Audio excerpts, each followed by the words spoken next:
No mul on see põnev roll, et ma püüan oma ühe doktorandi nii-öelda uurimisvaldkonda avada ja noh, õnneks või kuidas ma nüüd ütlen, et ma sain seda teha, pani mind nagu ka oluliselt mingite asjade üle nagu jällegi nagu mõtlema. Ehk siis, et kui me tegelikult psühholoogilisi baasvajadusi praegu ju koolis õpilaste seisukohast hästi nagu peame oluliseks. No umbes, et see on nagu peaaegu nagu iga kooli mantra, et me arendame õpilaste või toetame õpilaste psühholoogilisi baasvajadusi ja siis meie ka mitmed kooliarendusprogrammid on just hästi selle fookusega, kuna ka riikliku rahulolu küsitluse üks selline küsimustiku plokk justkui püüab siis vaadata, et kuidas õpilaste sellised enesetõhusus on küll seal nagu selgemalt öeldud ja see võimekus õppimisega toime tulla ja seotus, kuidas need koolis suhted on, et need on ka meie ühe programmi aluseks. Ja siis, kui nüüd õpetajate puhul me ka oleme vaadanud näiteks just õpiringides või sellistes õpikogunemistes, kuidas nad tunnevad, et nende selline psühholoogilised baasväärtus on toetatud, siis nüüd on päris põnev, et ka juhid võiksid seda kuidagi oma nahalt nagu veel läbi lasta. Ehk siis, et mulle tundub, et selle kaudu võiks juhtuda ka mingi selline ime, et juhid oskavad ka paremini väärtustada, et mis siis tegelikult toimub nii õpilaste kui õpetajate selliste psühholoogiliste baasvajadustega. Ja ilmselt need definitsioonid, mis siin ekraanil vastu vaatavad, et need ei ole kellelegi uudiseks, aga et ka siin veel self-determination theory sellisele tohutult mastaapsele kodulehele link, et kui soovite sealt nagu edasi vaadata, kui palju teadustööd selles vallas on tehtud. Aga meie siis küsimuste plokk on siis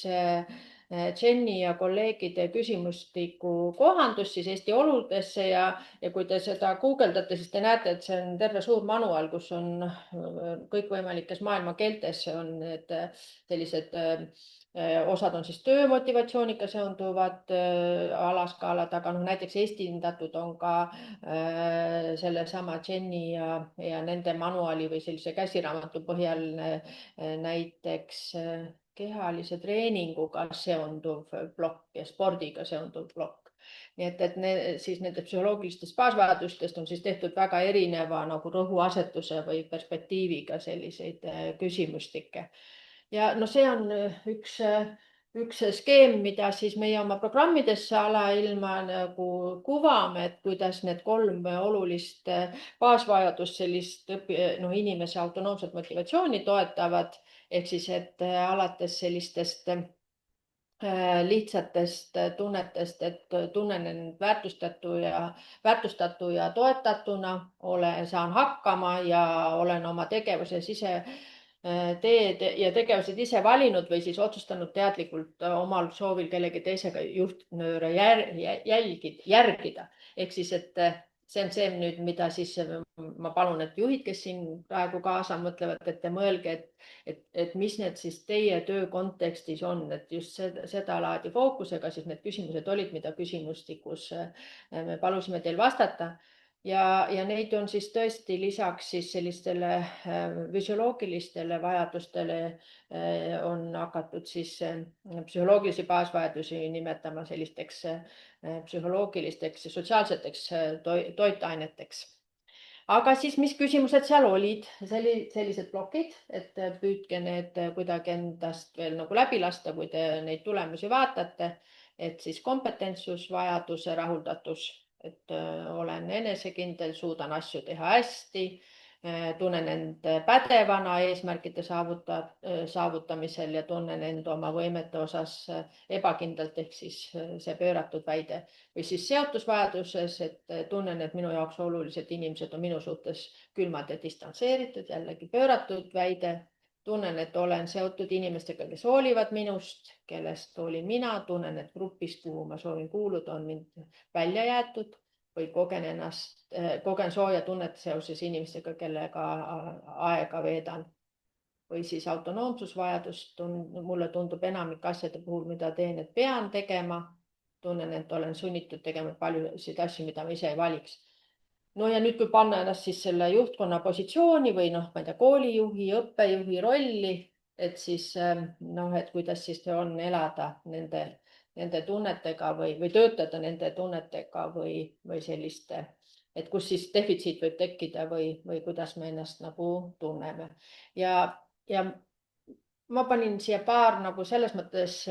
pigem nagu tabelina, et oleks ka kogu aeg silmades, et tegelikult osasid vastajaid on ikkagi ju väga vähe osades gruppides, aga ma päris välja ka ei tahtnud neid nagu selles mõttes jätta, et näiteks kui me vaatame, et arendusjuhte ikkagi koolides ja õppekorraldusjuhte on ju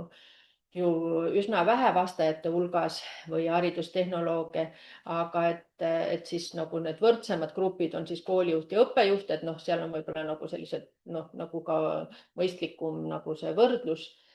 Ja siis kui niimoodi sellise suure pildina peale vaadata, siis ma markeerisin ära, et mis on siis nagu siis kõrgemad või mis on nagu madalamad hinnangud nendes gruppides, aga nagu summa summarum, kui te vaatate, siis ja jällegi, et skaala siin joonisel ju hakkab 3-st ja oligi 5 palli skaala, siis siin on ju näha, et tegelikult autonoomsusvajadus on see, mis nagu kõige enam nii-öelda no erineb, aga kui ja kompetentsusvajadus on hinnatud nagu kõige ühtlasemalt, siis seotusvajaduse puhul on siis võib-olla siis seesama õppekorraldusjuhi puhul on tema hinnang on nagu üks madalamaid, mille puhul ka me mõtlesime, et võib-olla need on ju valdavalt riigigümnaasiumites küll tõenäoliselt tööl olevad inimesed, aga Need on küll juhtkonna liikmed, aga nende roll tõenäoliselt on hästi palju ka sellist korralduslikke ja selliseid noh, pigem nagu ette antud ülesandeid nagu täita. No selle autonoomsusvajaduse puhul mina ise ka mõtlesin seda, et seda ei saa sassi ajada selle mõistega, mis me ju Eesti koolis ütleme, et Eesti koolis on kõik, Eesti kool on üks Euroopa ja maailma autonoomsemaid, et need on kaks eri asja. Üks on see tunne, kuidas ma oma ülesandeid täidan ja kuidas ma ennast oma selles ametis tunnen. Ja teine on see, et mis on nagu selle süsteemi tasandil see raamistik, kuidas siis koolid või erineval ametikohal töötavad inimesed saavad otsuseid teha. Aga siis nüüd koolitüübiti siis tuli küll ka väga selgelt juba siis välja selline statistiliselt oluline erinevus, et riigigümnaasiumis siis juhtkonna liikmed hindavad just nimelt sedasama autonoomsust, mis muidu niimoodi ikkagi noh, nii-öelda lihtsalt keskmiste pealt näitas erinevust, siis siin on selgelt riigigümnaasiumite juhtkonna liikmed leiavad, et nendel on rohkem autonoomsust oma töös ise valikuid teha või siis nagu see väide oli, et olen vabatahtlikult otsustanud, et täidan neid juhtnööre, mis ma saan. Või siis kompetentsusvajadusega samamoodi täistsükli kooli ja riigigümnaasiumite juhtkonna liikmed siis hindavad neid statistiliselt oluliselt kõrgemalt võrreldes teistega. Aga siis jah, et seotusvajaduse puhul erinevusi ei tulnud. Nüüd mina siia korrelatsioonikordajate tabelit ei pannud, sest et seda oleks juba päris palju saanud, aga siin on nüüd siis põhisõnumid sellest, et psühholoogilistel baasvajadustel kõigil 3 on statistiliselt olulised seosed õppimist toetavate juhtimisviisidega, välja arvatud kompetentsusel välise keskkonna kujundamisega. Ehk siis, et jällegi, et kui me siit nüüd nagu edasi läheme või õigumist tagasi juhtimisviiside juurde, siis need on omavahel seotud, aga siin jah, seda suunda siis ei ole, siis et Daniel saab regressioonanalüüsi teha ja vaadata, mis suunas see on või keegi teine, kelle doktoritöö huvi see on. Nii et ikkagi psühholoogilised baasvajadused kui autonoomse motivatsiooni alus on ikkagi olulised, see, et ka, et kuidas hinnatakse juhtimisviise. Ja psühholoogilistel baasväärtustel on ka statistiliselt olulised seosed tajutud stressiga, siis sedapidi, et mida kõrgemalt hinnatakse psühholoogilisi baasväärtusi, seda madalamalt stressi, mis on ju ka tõenäoline, eks ju, et see on ju nagu selline motivatsiooni alus ja teistpidi siis, et tõenäoliselt mul tajun siis ka stressi selle võrra madalamalt. Ja samamoodi ootuspärane, et hinnangud psühholoogilistel baasväärtustel seostuvad töö rahuloluga. No, ja sinul tulid juhtimisviisidega hästi tugevad seosed seal. Või noh, ütleme siis samamoodi. Ikka need olid vist ikkagi suhteliselt tugevad seosed. Nii, ja siis viimane, mida me isegi nagu mõnes mõttes üllatusena vaatasime, et psühholoogiliste baasväärtuste hinnangud ei seostunud tööstaažiga, aga kompetentsus seostus nõrgalt vanusega. Et see viimane on jällegi muidugi, et võiks ju arvatagi, et kui inimene on saanud nagu võib-olla nagu natukene elukogemust, et siis tal on ka, hindab oma kompetentsust kõrgemalt, aga seda muidu oleks võinud eeldada, et see on pigem nagu staažiga seotud, aga seda seost ei olnud. Et need on nagu siis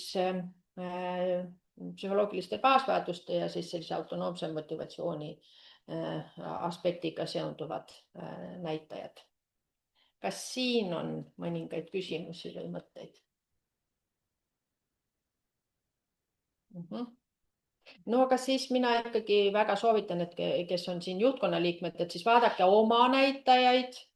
ja vaadake siis, et kuidas siis,